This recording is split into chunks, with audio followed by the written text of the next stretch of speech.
غزہ میں اسرائیلی بربریت چوتھے روز میں داخل، شہید فلسطینیوں کی تعداد 704 تک پہنچ گئی۔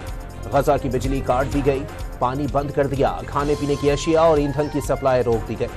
حماس کے حملوں میں ہلاک اسرائیلیوں کی تعداد 1100 تک پہنچ گئی۔ حماس نے اسرائیل کے F-16 طیاروں کو بھی نشانہ بنانا شروع کر دیا۔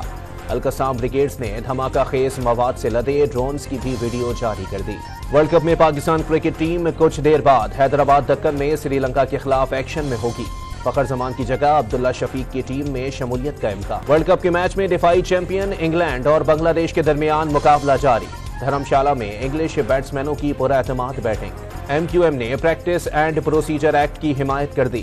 MQM کے وکیل کی سپریم کورٹ سے ایکٹ کے خلاف درخواستیں خارج کرنے کی استدعا۔ بلوچستان کی ایپیکس کمیٹی کا اجلاس آج ہوگا۔ صوبائی قیادت کے ہمراہ آرمی چیف اور نگراں وزیر اعظم انوار الحق کاکڑ بھی شرکت کریں گے۔